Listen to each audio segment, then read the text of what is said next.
Mzansi, South Africa, I've got a serious question. Hello, TikTok. Listen, I see everywhere on social media now that people say they want to vote for Pieter Groenewald as president of South Africa. And I see mainly black people writing comments saying, I'm going to vote for Pieter Groenewald. My vote is going to... prisoner.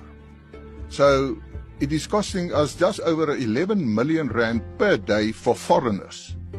But there are some legal constraints. We will have to amend the act, and I'm in that process. South Africa, my social media has been absolutely inundated with this man over here, Pieter Groenewald, the leader of the Freedom Front, as well as a minister within the GNU. Now, there's been tremendous amounts of support on the one side, and then on the other side, abantu mara, right? There's been tremendous amounts of hate on the other side. However, the truth is that I see many of you on social media are rooting for Pieter Groenewald. He is the leader of the Freedom Front. People are saying they're out there that he's making a lot of change, and there's lots of positive changes. Imagine a white man calling an African in Africa a foreigner with full support of Africans, full support of South Africans. White people are calling Africans in South Africa foreigners, whereas, look, one thing people have forgotten is that these white people are never Africans. These people are never Africans. If they are calling people foreigners, they are the real foreigners. Imagine saying, oh, we are going to send all foreigners away, and the black South Africans are like, yes, we are going to vote for you. We want you to become the president. Our only request is that you chase all these foreigners away. Let them go back to their country and fix their country. We are tired of using tax money. Some of them, they are not even paying tax, but they keep emphasizing on the word tax. So they are using our tax money to feed them in prison. They are using our tax money to do this. Guys, I'm so shocked that people are behind this Pieter Groenewald to become president are the black South Africans. And this man, what did he say? He says he will never go to where black South Africans are to convince them to vote for him. He will never, because that's not their plan. They stand and they want Cape Town independent. They want to have their own country in South Africa. Imagine South Africa is a country. They want another country in South Africa. And South Africans don't have problem with that. Imagine the black South Africans are like, oh, let them have it. If they have it, it will become history. Oh, wait, they used to be part of us. They used to be South Africans. Before they divide the country, they are in their own side. Oh, more guys, your economy will crash because the white people are actually the one holding your economy. Imagine if Cape Town get independent. Are you guys going to be telling Nigerians, oh, Nigerians will have the biggest economy in Africa? Well, you probably compare with Zimbabwe and Malawi, to be honest. Because the richest man, only one richest man is in South Africa. One black richest man. That's the FIFA president. Aside from me, is there any rich billionaire? Richest billionaire. Is there any billionaire in South Africa? Oh my guys, your economy is just gonna fall. Just pray that this Cape Town, whatever they are planning, should not succeed. Because if it succeeds, black South Africans, I don't know. As you guys are complaining, oh my God, they got the 80% of the land and they are still wanting more. Imagine they want Cape Town, they want more land and more land because you guys are weak. If you guys are not weak, why do they keep demanding and demanding your land? Your land is very important. They go for the most important thing. Imagine you are a South African, you don't own land. The only thing you own is ID. It is only ID that shows that you are a South African. And you people be like, oh, you call people foreigner. Number one foreigner in your country. You people are the one. Because when they ask you people, what do you own in your country? You would say, I have ID. That's the only thing you own in your country. The only thing you own in your country is ID. Pieter Groenewald. I see black people making videos about this, so I want to know what is going on in South Africa. Remember, I live in China.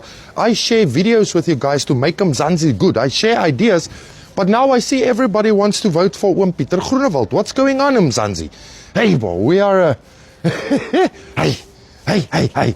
We are really a different country, and I love it. Siyafana, Baba. But seriously, let's keep the conversation respectful. I really want to know. I'm looking for a party to vote for, so maybe you guys can educate me. What is going on? And did you also see it? All right, Mzansi, I love you. Siyafana, Baba. My daughter. I do not think that we should be supporting Pieter Groenewald for president. There's been this surge of support for him in the wake of the success he's had with correctional services. And I think it's important that even though we've seen him have these successes, we locate him and his party within their overt policy positions that we are more critical than just sort of seeing what kind of success he's had practically and the current position that he's in. I think the Freedom Front Plus makes very explicit what its desires and its goals are. If you go and read on their website, if you read their manifesto, if you read what their envisioned South African society would be, and if you read their history, it is very clear that they still reflect many inheritances from colonialism and apartheid in South Africa. Many of us know that the forming of the Freedom Front Plus involved the absorption of many far-right Afrikaner parties, Afrikaner nationalist parties, including the Conservative Party, who were more conservative than the National Party, who ultimately established apartheid. And as sort of the National Party moved towards the ending of apartheid, the Conservative Party did not want apartheid to end. And so while we can't completely judge the Freedom Front on this history, what we can judge them on is how they've evolved from this history and what policy positions they continue to maintain, what things that they've tried to achieve within politics. Amongst the things that they've tried to achieve is the creation of an Afrikaner Volksstaat, a sort of ethnically homogenous state. They continue to sort of fight for the right for Afrikaner self-determination, and this is all foregrounded on their website. It's foregrounded in their policy and in their praxis, I think. They're deeply interested in things like the Cape Secession movements, because it reflects this imaginary of creating a white-only ethnic sort of determined state. It's, I think, couched and sometimes disguised within the rhetoric of being interested in cultural preservation or in minority rights, but I think that those are scapegoating. I think they are clever disguises rather than an honest reflection of what they're aiming for. And generally speaking, I think it's also evident that they're interested in things like Afrikaner Christian nationalism, which were the foundational sort of principles and ideals that built the apartheid state and apartheid machinery. And so he has had successes in the correctional services. We can acknowledge that. But we also need to acknowledge the deeply problematic political stances his party holds. The things that he ultimately stands for and represents, I think, are deeply reprehensible. And should be criticized as such, and I don't think that his successes should drive us to immediately assume that a sort of right-wing populist strongman figure is what South Africa needs to deal with the current issues that it faces. Whenever corruption is busy thriving, wherever crime is rewarded and morality is collapsing and there's no sense of clarity with regards to what is actually morally right, the necessity for good men and good women to rise up, step up to the plate and offer themselves as a servant towards the country is absolutely a necessity within the nation. So I want to ask you today, are you a builder or a burner of this country? Are you going to keep on complaining about this country, or are you going to produce what you have been called to produce by God for this? I myself recently saw a video where he's calling out rumpies, and he's actually quite stern. He means business. Let me know, are you going to vote for the Freedom Front? Are you going to vote for Pete to be the new president in South Africa? Can he make that change that everybody wants in this country? It's not about color, because I see all the people, the Rainbow Nation as we call them, are rooting for him. Are you rooting for him? Is he going to make that positive change? Or are we going on a different route? Public, what do you think? I have to admit, the Minister of Correctional Services, Peter Groenewald, knows how to do politics. He knows how to say the right things at the right time because, by the way, this guy hasn't achieved anything as a Minister of Correctional Services. Like, literally nothing. He hasn't built a new prison, no reform, nothing. But he's good at giving speeches. And the recent one, he said that he's going to deport 26,000 illegal immigrants that are in the prison system, some of them waiting trial. So that will cost 11 million a day. That would be about like 4 billion a year. So yeah, 4 billion rands, which could be used for other things, of course. But if we are eager to pay more tax, because the other time the government wanted to increase the VAT by 2%, people were crying. But we are not crying that the government is going to spend 4 billion on this instead of fortifying the borders. It's a lot of money. And the interesting thing is that Groenewald didn't say he's going to definitely do it or it's going to happen. He's still thinking about it. He's still going to follow legislature.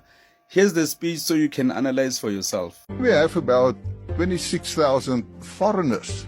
Now, the foreigners are sentenced as well as awaiting trial. I'm in the process, and I hope next year, this time, there will be good progress. I want to send them back to their countries of origin. It is costing the taxpayer 463 rand per day. So yeah, man, guys, like, we must not get overly excited when a politician speaks. They can literally say anything. Right now, they can say, yes, the grant must be 1,000. When they say it must be, it doesn't mean it will definitely be 1,000. They wish for that to happen. Even Groenewald, he wishes this to pass. He's wishing that by next year, this time, this has happened. Government is spending 11 million a day. Maybe we don't know how much 11 million a day is. Do you think you can spend 11 million a day personally? Obviously, it's almost impossible. No matter how much you'd want to spend that money, you wouldn't be able to pull it off. So even Groenewald is just wishful thinking, and many people are just taking this as gospel and saying that, yeah, you said when we favor VF Plus and Groenewald, we are thinking about apartheid. Yeah, man, this guy's not doing anything. He's just talking, and people are buying it. And I'm not buying it because I know how to listen.